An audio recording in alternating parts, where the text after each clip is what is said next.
Unexpected সবকিছুর জন্য বা অস্বাভাবিক সবকিছুর জন্য আলহামদুলিল্লাহ। আপনি কোনো কিছুতে বেশি হোপ করেছেন বা কোনো কিছুতে আপনি অনেক বেশি প্রত্যাশা করে ফেলেছেন, ঠিক প্রত্যাশা অনুযায়ী আপনার ফল আসেনি বা আপনি ফল পাননি, এই জন্য নিরাশ হয়ে যাওয়ার কোনো কিছু নেই। আমাদের লাইফে আনএক্সপেক্টেড ক্রাইসিস, আনএক্সপেক্টেড ইনসিডেন্ট, এটা লাইফের একটা অংশ বা লাইফের একটা পার্ট। সো কখনো কখনো এরকম হয় যে আমি সৃষ্টিকর্তার কাছে কোনো কিছু চাচ্ছি বা সেটা আমি পেয়ে উঠছি না বা পেয়ে পাওয়া হয়ে ওঠেনি, এজন্য যে আসলে আমি এটাকে অস্বাভাবিক মনে করবো বা অস্বাভাবিক কোনো কিছু মনে হবে, মোটেও বিষয়টা এরকম না।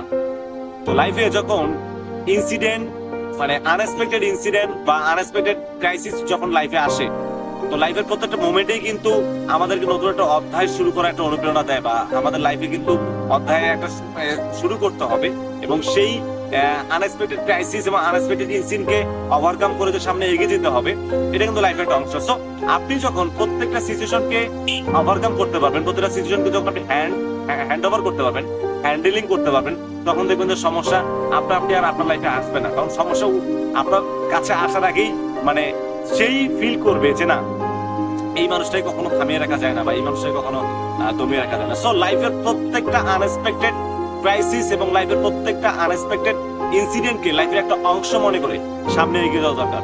ভালো থাকবেন ইনশাআল্লাহ।